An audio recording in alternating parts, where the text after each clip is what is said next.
안녕하세요. 자, 지난 시간에 우리가 여기까지 이야기를 끝냈고요. 그리고 이제 예제를 본다고 제가 말씀을 드렸습니다. 그 distance 1.c라는 예제에서는요, 구조체 변수를 선언하고 활용하는 방법을 이야기를 하고요. 그 다음에 텔폰 1.c라는 예제에서는 구조체의 멤버로서 문자열을 저장하기 위한 배열이 오는 그런 상황을 제시를 하고 있습니다. 그래서 접해본다라는 마음을 가지시고 보시면 어려운 그 예제들은 아니에요. 자, 같이 한번 간단하게 보도록 하겠습니다. 우선 이 예제를 먼저 보도록 하죠. 자, 일단 우리가 한번 같이 그냥 읽어보자고요. 자, 제가 미리 가져다 놨는데 지금 포인트라는 구조체를 정의해주고 있고요. 물론 포인트라는 구조체를 갖다가 활용하기에 앞서서 이렇게 변수를 선언하기에 앞서서 미리 정의가 되어 있어야 될 겁니다. 그렇죠? 자, 그래서 지금 P1과 P2라는 이름으로 포인트라는 구조체의 변수를 선언하고 있어요. 자, 그리고 지금 사용자로부터 데이터를 입력을 받는데, 자, P1이라는 구조체 변수의 x의 주소값을 스캔F 함수 소출하면서 인자로 전달하고 있죠. 그 다음에 P1의 y라는 멤버의 주소값을 인자로 전달하고 있습니다. 따라서요. 자, 일단 실행을 좀 해보면은요. 자, 첫 번째 점의 x, y 좌표를 갖다가 입력하라고 되어 있죠. 자, 그래서 여기서 예를 들어서 자, 이 정도 제가 가리고 하면은 여러분들 보시기 좋을 거라고 생각이 드네요. 자, 1을 입력을 하고요. 또 스캔F 함수는 무조건 공백을 기반으로 그 데이터를 구분을 지으니까 한 칸 띄어서 2를 입력을 하면, 자, 엔터를 치는 순간 어떻게 됩니까? 첫 번째 읽혀드린 1이라는 값은 P1의 X로 저장이 될 거고, 그죠? 두 번째 읽혀진 2라는 값은 P1의 Y에 저장이 되겠죠? 자, 스캔F 함수 호출하면서 왜 앰퍼센트 연산자 붙여야 되는지 새삼 제가 다시 말씀 안 드려도 여러분들 충분히 아실 겁니다. 우리가 포인트 공부하면서 아주 감동스럽게 내린 결론이죠. 그렇기 때문에 이거에 대해서는 여러분들이 따로 질문을 안 주실 거라고 생각이 들고요. 자, 그래서 엔터를 쳐보면은, 자, 읽혀드렸습니다. 지금 현재 여기까지 진행된 상황이죠.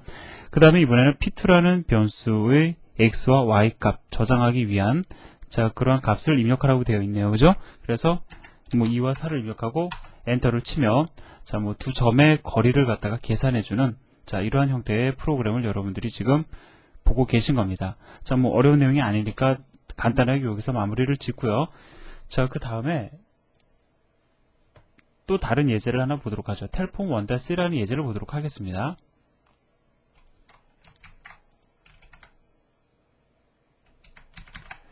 자, 요거를 그대로 제가 가져다 놓고요. 일단 실행부터 하고 나서 이야기를 해보도록 하죠. 자, 실행해보면 이러한 대략적인 문자열이 출력이 되는데, 자, 한번 같이 보도록 하겠습니다. 지금 보니까 펄슨이라는 구조체를 정의하고 있는데요. 펄슨의 구조체를 구성하고 있는 요소가 name이라는 문자열을 저장할 수 있는 배열, 폰이라는 문자를 저장할 수 있는 배열이 지금 들어가 있는 상황입니다. 그렇다고 해서 역시 달라지는 부분은 없겠죠. 자, 그리고요. 자, P라는 이름으로 지금 펄슨 구조체의 변수를 하나 선언을 했어요. 자, 그럼 여기까지의 상황을 우리가 좀 추가적으로 그림을 그려서 이야기를 해보면은요. 잠시 제가 돌아가겠습니다. 여러분들에게 설명을 드리기 위해서. 자, 지금 보시면은, 자, struct person. 그죠? 그 다음에 문자열을 2개 저장할 수 있는, 자, 저는 공간 관계상 하나만 제가 쓰도록 하죠. name, 그 다음에 10을 저장할 수 있는, 길이가 10인, 자, 문자열, 배열을 이렇게 선언을 했습니다. 그러면 예를 들어서요. 자, struct person P라는 선언을 할 경우에 P를 구성하는 배열이 들어가겠죠, 일단. 자, 얘는 길이가 어떻게 됩니까? 자, 길이가 10이 될 거라고요. 각각의 요소는 캐릭터형 변수를 저장할 수 있는 그러한, 즉 문자열을 저장할 수 있는 배열이 구성이 되는 거죠. 그리고 얘의 네임은 얘의 네임은 이러니까 벌써 이름이네. 얘의 이름은 네임이 되는 거죠. 그리고 이것을 구성하는, 자, P라는 이름의 구조체 변수가 선언이 된 겁니다. 물론 지금 저는 여기서 하나만 썼지만 우리 예제에서는 문자열 변수가 하나 더 등장하고 있죠. 그것도 여러분들은 추가적으로 더 그림을 그려주시면 되는 거예요. 자, 그러면 우리가 예를 들어서 사용자로부터 name이라는 변수를 통해서 이름을 여기에다가요 문자열을 입력받아서 여기다 저장해 주길 원한다. 어떻게 해야 되겠습니까? 스캔F 함수 호출하면 되겠죠. 일단 간단한 방법은 스캔F 함수 호출하는 겁니다. 자, 어떻게 되는 거죠? 나는 데이터를 그렇죠. 문자열로 읽어드리겠다라는 거죠. %s를 씁니다. 자, 그 다음에 실제로 저장되어야 되는 요소는 p라는 구조체 변수의 name이라는 멤버죠. 자, name이라는 멤버인데, 자, scanf 함수 호출을 통해서 문자를 읽어드릴 때 대개 보면은 scanf 함수 호출할 때 %, 연산자 붙이죠. 그렇다고 해서 여기에다가 %, 연산자를 붙여주면 됩니까? 안 됩니까? 안 되죠. 왜 안 되는 거예요? 이거는 우리가 지금 구조체로 들어와서 새롭게 얘기하는 것이 아니죠. 왜 안 되는 겁니까? 실제로 scanf 함수로 호출할 때 우리가 전달하는 것은 우리가 저장하고자 원하는 그 메모리 공간의 주소값이잖아요. 그죠? 그래서 우리가 i라는 인트형 변수가 있으면 이 앞에 %, 연산자를 붙여주는 이유는 뭐냐면 i라는 변수의 주소값을 넘기기 위한 거죠. 그런데 이 배열의 주소값은 무엇이 주소값입니까? name이라는 이름 자체가 주소값이 된다고요. 그죠? 그렇기 때문에 %, 연산자 붙여주지 않으시고 그냥 p.name이라고 써주시면 되는 거죠. 자, 예전에 문자를 입력받는 상황, 스캔F 함수를 통해서 문자를 입력받을 때 그때 이미 한번 제가 여러분들에게 언급해드린 내용입니다. 그래서 요 정도 여러분들 이해하실 수 있으시면 이 예제도 어려운 부분이 아니죠. 또 마저 그럼 읽어보도록 하겠습니다. 자, 그래서 보시면은요, 스캔F 함수를 통해서 문자를 읽어드리는 것이 아니라 스트링 카피 함수를 쓰고 있어요. 그래서 p.name이라는 포인터가 가리키는 배열에다가 프리렉이라는 문자열을 갖다가 저장하게끔 구성이 되어 있고요. 그 다음에 p.폰이라는 배열에다가 폰이라는 포인터가 가리키는 배열이죠. 거기에다가 이러한 문자열을 저장하게끔 구성이 되어 있습니다. 그리고 출력하는 방법이 제가 따로 말씀 다시 안 드려도 될 거고요. 자, 실행을 다시 한번 해볼까요? 자, 그래서 이러한 결과가 나오는 이유를 여러분들이 충분히 이제는 이해를 하실 수가 있으실 겁니다. 자, 여기까지 그 얘기는 마무리를 짓고요. 자, 그러면 또 다른 얘기를 조금 해보도록 하죠. 자, 구조체 변수도요, 여러분들 일반적으로 알고 계시는 것처럼 선언과 동시에 초기화를 할 수가 있습니다. 그런데 그 초기화하는 방법이요, 배열 초기화 문법하고 완전히 일치를 합니다. 그래서 이렇게 초기화하는구나, 그렇게 생각하지 마시고요. 구조체 변수는 배열 초기화하듯이 초기화한다 라고 생각하시면 쉬울 겁니다. 예를 들어서요, int a 3 길이가 3인 배열을 선언을 하고요. 그 다음에 제가 여기다가 10, 그 다음에 20, 30이라고 쓰면은요, 자, 차례로 10과 20과 30이 A의 0번째, 1번째, 2번째 요소를 각각 채우게 되는 거죠. 자, 마찬가지로요. 자, 지금 보면은 펄슨 P라는 구조체 변수를 선언하고 있어요. 그러면은 구조체 변수, P라는 구조체 변수의 첫 번째 요소는 name이라는 문자열이고요. 두 번째 요소는 폰이라는 문자열이고, 세 번째는 int라는 정수가 될 겁니다. age라는 정수가 될 겁니다. 자, 첫 번째 오는 데이터는 당연히 구조체 변수의 첫 번째 요소를 채우는 데 사용이 되고요. 자, 그 다음에 두 번째 요소도 당연히 두 번째 요소도요, 초기화 리스트의 두 번째 요소도 구조체 배열의 두 번째 요소를 채우는 데 이제 사용이 되고요. 그 다음에 세 번째 요소는 세 번째 요소를 초기화하는 데 사용이 되는 겁니다. 어려운 개념 전혀 아니죠. 그래서 그걸 갖다가 여기에 지금 설명을 하고 있어요. 그래서 결론은 구조체 변수도요, 배열 초기화하는 것과 동일하다. 여러분들은 이렇게 생각을 하시면 됩니다. 그래서 이 그림 항상 머릿속에 넣어두시고 선언과 동시에 초기화하는 방법 잊지 않으실 거라고 저는 생각을 합니다. 자, 넘어가도록 하죠. 어려운 내용 아니니까. 자, 그럼 이번에는 구조체도 배열로서 우리가 선언하는 것이 가능해요. 예를 들어서요, 자, int a 10이다 이렇게 선언하죠. int라는 자료용을 기반으로 해서 라는 자료용 변수 10개 저장할 수 있는 배열을 선언하면서 이름을 A라 주겠다. 이렇게 읽기로 우리가 예전에 이야기를 했어요. 그러면 또 이렇게 써주면 되는 겁니다. person이라는 자료용의 변수를 몇 개 저장할 수 있는 10개 저장할 수 있는 배열을 선언하고 이름을 여기서 보니까 p-array라 주겠다. 다만 자, person는 사용자 정의 자료용이죠. 그렇기 때문에 이러한 경우엔 구조체를 기반으로 구성이 되어 있는 사용자 정의 자료용이기 때문에 우리가 앞에 struct라는 키워드를 붙여서 person이 무엇인지를 갖다 부연 설명해 줘야 된다고 제가 말씀을 드렸습니다. 그래서 이러한 형태로 여러분들은 배열을 선언하실 수가 있어요. 그러면 길이가 10인 array라는 배열이 선언이 되면 얘는 어떻게 이야기할 수 있습니까? person이라는 구조체 변수 10개로 구성이 되어 있는 p-array라는 배열이 되는 거죠. 자, 따라서 그림은 이러한 형태로 구성이 될 겁니다. 자, 그래서 p-array의 0번째 요소에는 자, 여기서 0번째 요소는요. 자, name을 저장할 수 있는 그 다음에 폰을 저장할 수 있는 이름을 저장할 수 있는 그 다음에 전화번호를 저장할 수 있는 그 다음에 인트형 데이터를 저장할 수 있는 즉 여기서부터 여기까지가 뭐예요? 자, 여기서부터 여기까지가 무엇입니까? person이라는 구조체의 하나의 변수를 지금 이야기하고 있는 거죠. 그것을 갖다가 지금 일렬로 이렇게 쓰고 있는 겁니다. 이러한 요소가 총 몇 개요? 이렇게 해서 10개로 구성이 되는 이러한 형태의 배열이 선언이 된다라는 거죠. 그래서 제가 사실 따로 말씀을 드리지만 여러분들이 배열 이해하셨고 앞에서 제가 말씀드린 구조체 변수 이해하셨으면 여기 있는 내용은 제가 추가적으로 설명 안 드려도 여러분들이 쉽게 이해하실 수 있는 내용이라고 생각이 듭니다. 자, 그럼 예를 들어서요. 그 1번째 인덱스에 존재하는 자, 이 폰이라는 요소에 접근을 하려고 한다. 그럼 어떻게 됩니까? 자, 나는 접근한다라는 거죠. 어디로 접근을 합니까? p-array에 1번째 요소에 존재하는 자, 1번째 요소에 존재하는 구조체는 얘를 의미하는 거죠. 얘를 의미하는 겁니다. 자, 얘의 어떠한 요소에 접근을 한다고요? 폰이라는 이름을 지니는 요소, 여기에 접근한다는 거죠. 따라서 접근 연산자 이용해서 폰 이렇게 접근을 하면 얘는 바로 얘를 뜻하게 되는 거죠.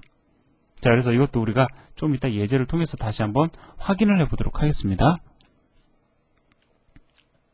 자, 그러면은 이번에는요 이제 예제를 갖다 제가 앞에서 말씀드린 것을 갖다 여기서 다시 언급하고 있는데 자, 텔폰 2-C라는 예제를 갖다가 참조하기에 앞서서요 자, 요 예제를 통해서 요 간단한 예제를 통해서 실제로 그 구조체 배열의 요소에 접근하는 방법 우리가 간단하게 이야기를 해보도록 하겠습니다. 자, 여기 보면은요 이 앞에는 어떠한 가정이 들어있는 거냐면 우리가 앞에서요 자, 이러한 형태로 구조체 변수를 갖다가 이미 구조체 배열을 선언했다라는 가정이 지금 존재하는 상황입니다. 자, 이 상황에서 p-array의 1번째 요소에 age라는 멤버에 10을 넣겠다. 이렇게 읽을 줄 아시면 벌써 끝난 거예요. 그죠? 자, 한번 들어가 보자고요. p-array의 1번째 요소, 얘를 의미하는 거죠. 여기에 age라는 멤버는 무엇입니까? 얘죠. 여기에다 10을 넣겠다. 따라서 얘는 10으로 채워질 거다라는 거죠. 자, 그 다음에 스트링 카피하겠다라는 거죠. p-array의 1번째 요소에 name이라는 배열에다가 홍길동이라는 문자열을 넣겠다. 카피하겠다. 그래서 들어갔습니다. 그죠? 그러면 p-array의 1번째 요소에 여기를 의미하는 거죠. 자, 폰이라는 그 배열 이름, 배열에다가 이 문자열을 넣겠다. 따라서 이렇게 채워진다라는 겁니다. 그래서 이 문장을 통해서 이러한 결과를 얻게 된다라는 거죠. 자, 그러면 한번 예제를 통해서 한번 확인해 볼까요? 자, 텔폰 2-C라는 예제를 같이 보도록 하겠습니다.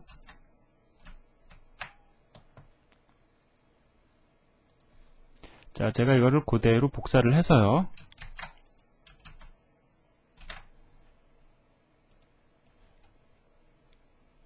자, 붙여놓고요. 같이 한번 읽어보기만 하겠습니다. 제가 굳이 이걸 여러분들에게 일일이 다 막 설명드리면 여러분들도 지루하실 거고요. 자, 간단하게 한번 읽어보자고요. 같이 한번 그냥 읽어보자라는 겁니다. 메인 함수 내에서요. p-array라는 이름으로 구조체 배열을 선언하고 있어요. 그죠? person 구조체 배열을 선언을 했습니다. 그럼 여기서 우리가 한번 계산해 볼까요? 이 구조체 배열을 통해서 총 몇 바이트의 메모리 공간이 할당되었을까요? 한번 계산을 해보면 자, 일단 얘네들은 그 person 구조체는 그 길이가 20인 캐릭터형 배열이 지금 2개가 들어가 있죠. 따라서 40바이트씩 할당이 될 텐데, 그러한 그 구조체 변수 3개를 묶어서 배열을 만들고 있으니까 총 120바이트의 메모리 공간이 여기서 할당이 될 겁니다. 그죠? 자, 뭐 더불어 한번 읽어본 거고요. 자, 그 다음에 i라는 변수를 선언하고 i가 0부터 3보다 작을 때까지, 즉 0, 1, 2 이렇게 i가 0일 때, 1일 때, 2일 때 루프를 돌리면서 무엇을 하는가 해서 봤더니, 자, p array 처음에는 0이겠죠. 그 다음에 p array 1이겠죠. 그 다음에 p array 2가 되겠죠. 자, 이렇게 그 순차적으로 p array라는 배열에 접근을 하면서 이름과 전화번호를 입력 받아주고 있습니다. 그렇죠? 자, 따라서 이 배열 요소는 우리가 입력하는 데이터로 완전히 가득 차게 될 거라고요. 자, 그리고 여기서는 또다시 순차적으로 for로프를 돌리면서 0일 때, 1일 때, 2일 때 배열 요소가 지니고 있는 값들을 갖다가 순차적으로 출력을 해주고 있습니다. 자, 이걸 통해서 우리가 알 수 있는 것은 뭐냐면, 다시 말씀을 드립니다. 구조체 변수에, 구조체를 정의하는 데 있어서 문자열을 저장할 수 있는 배열도 올 수 있다라는 것을 여러분들 저하고 같이 공부를 하신 겁니다. 자, 어렵지 않죠? 뭐 구조체라는 것 자체가 여러분들이 그 다음 장에 있는 내용은 좀 어려울 수 있겠는데, 지금 우리가 오늘 이 시간에 하는 내용들은 그렇게 어렵지가 않습니다. 자, 그러면요, 구조체 배열을 갖다 얘기를 했으니까 이번에는 구조체 배열도 선언과 동시에 초기화하는 방법이 있을 거라고요. 과연 어떻게 하느냐? 자, 그 부분에 대해서 또 이야기를 해보도록 하겠습니다. 자, 지금 보면은요, 펄슨이라는 구조체, 아까 전에 제가 말씀드린 그 부분을 갖다가 지금 그대로 보여드리고 있는데요. 자, 지금 보면은 이 부분은 이제 여러분들 이해가 되시죠? 이거에 대해서는 제가 따로 설명 안 드려도 되는데, 자, 초기화하고자 원하는 데이터, 무조건 초기화 리스트는 중괄호로 시작해서 중괄호로 끝납니다. 자, 중괄호로 시작해서 중괄호로 끝나요. 그리고 초기화 시켜주고자 원하시는 그 요소들 있죠? 자, 예를 들어서 그 p array의 0번째 요소를 갖다가 초기화 시켜주는 멤버는 바로 얘에 해당이 되고요. 자, 그 다음에 p array의 1번째 인덱스, 즉 1번째 요소는 얘에 의해서 초기화가 되고, 그 다음에 2번째 인덱스는 얘에 의해서 초기화가 되는 겁니다. 이 그림에서 이야기해주고 있는 바죠. 즉, 지금 그 여러분들이 보시다시피 그 배열의 요소, 배열 요소를 갖다가 구분 짓는 것은 중괄호 내 중괄호입니다. 그죠? 자, 그래서 이러한 형태로 초기화가 이루어지는데, 잠깐 우리가 좀 달리 한번 볼까요? 자, 뭐냐면 여러분들 한번 잘 보세요. 그 엄밀히 따지면 이거 몇 차원 배열입니까? 얘는 1차원 배열이죠. 1차원 배열입니다. 자, 1차원 배열이지만 실제로 그 펄슨이라는 구조체 변수 자체적으로 그 요소를 갖다가 둘 이상을 지니고 있기 때문에 이것을 갖다가 메모리 공간에서 우리가 그림을 그려보면은 구조 자체가 2차원적인 형태를 띠게 되죠. 물론 메모리 자체는 플랫하기 때문에 뭐 2차원적이다 라고 얘기할 수 없지만, 우리가 예전에 이야기했던 1차원 구조, 2차원 구조, 메모리를 갖다 그려보면은요, 이렇게 2차원적 구조를 지닌다라는 거죠. 얘는 뭡니까? p array라는 배열의 0번째 요소에 해당이 되는 거죠. 얘는 1번째 요소, 그 다음에 얘는 2번째 요소에 해당이 되는 겁니다. 그죠? 자, 그런데 각각의 요소는 이렇게 두 개의 데이터를 갖다가 저장할 수 있는 형태로 구성이 되어 있기 때문에 엄밀히 따져서 보면은 2차원적 배열 구조를 지닌다라고도 볼 수 있거든요. 하지만 물론 1차원 배열이에요. 그죠? 그림을 그려보면 그렇다라는 겁니다. 그럼 여러분들 여기서 한번 다시 보세요. 이 배열 초기화 방법이 뭐하고 일치합니까? 2차원 배열 초기화 방법하고 일치하는 거 여러분들 느끼시겠죠? 우리 2차원 배열 초기화할 때 이런 형태를 썼어요. 그죠? 그거하고 동일하다는 걸 여러분들이 느끼실 수 있을 겁니다. 그래서요, 이렇게 정리를 하자고요. 제가 한번 쫙 정리를 해서 읽어드릴 테니까 여러분들도 나름대로 따라 하시면서 한번 정리해 보세요. 구조체 배열은 좀 더 정확하게 읽어봅시다. 구조체 1차원 배열은 그것을 갖다가 표현할 때 2차원적 구조로 표현이 가능하다. 따라서 초기화하는 방법도 2차원 배열을 초기화하는 방법과 동일하다라고 여러분들은 생각하셔도 무리 없다라는 겁니다. 자, 그래서 여기까지 말씀을 드렸고요. 자, 이제 그 구조체에 대한 기본적인 것들, 구조체에 대해서 구조체 배열을 선언하는 방법, 초기화하는 방법, 접근하는 방법, 여러 가지 얘기들이 다 끝이 났는데요. 자, 이제는 우리가 구조체와 포인터에 대한 얘기를 좀 나눠봐야 되는데, 이것도 역시 중요합니다. 여러분들 나중에 자료 구조 공부하실 때도 상당히 중요한 내용이거든요. 자, 이 부분부터는 제가 다음 시간에 이어서 진행을 하도록 하겠습니다. 수고하셨습니다.